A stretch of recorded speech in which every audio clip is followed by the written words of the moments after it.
at ang sabi po ni employer, si Spine, ibabalik po siya sa office. At naniwala naman kayo. Utu-utu kayo. Kung kayo nga paulit-ulit yung tinatawagan, hindi kayo sinasagot, and then si FRA sinagot. At she's fine. Doon pa lang dapat meron ka ng, kumbaga, red, ano yun? Alarm. Dapat ang ginawa niyo po, tumawag kayo sa Saudi authorities, tumawag kayo sa embahada natin. Tumawag kayo sa MWO natin. Diba? Makipag-ugnayan kayo sa DMW, sa OWA. Meron po ba tayong kasi dito kayo, di ba, local, o mga sir, mga ma'am, patulong naman, meron kami isang working, hindi namin makontak, baka pwedeng tawagan niyo yung Saudi authorities na kumustahin, papuntahin sa police. Did you do that? Or you did not? Hindi po, Your Honor. Ang kinulit po namin si FRA. Kaya nga po, kasi yung FRA,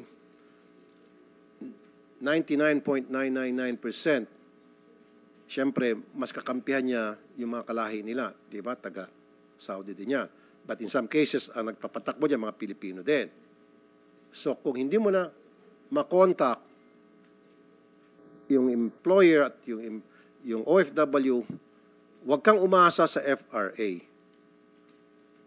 Maalarma ka na.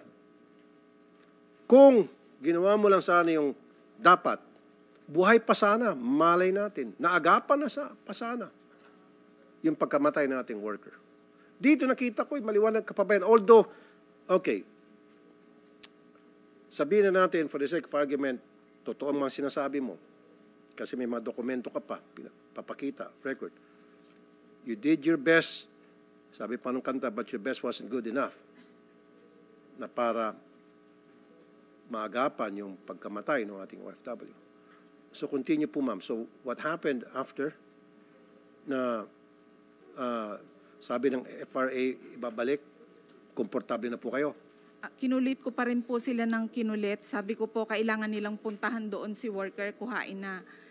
Tapos po, ang sabi po ni FRA, yun nga daw po ibabalik po. Tapos po, nakampante na po ako nung sinabi pong ibabalik. Kasi papunta na daw po si employer doon sa bahay para po sunduin si worker. Okay. And when was this? What date? That was July 18 po. July 18. Opo.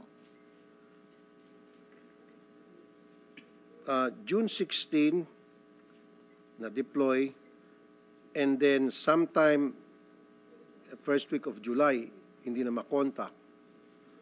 So, kayo ay gumawa ng effort para mag-communicate sa employer saka sa worker. Anong date? July 1 po.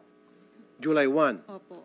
Yun po yung nakareceive kami ng message through stranger kay Miss Joanna Katipon po. Anong sabi po ng stranger? Sabi po niya, hindi po nag-online si Ma'am Jeline.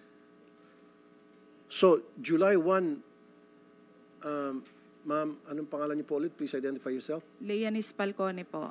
Leanis, Ma'am Leanis. July 1 up to July, you have 18 days before her death, July 19. Now, it could have been avoided.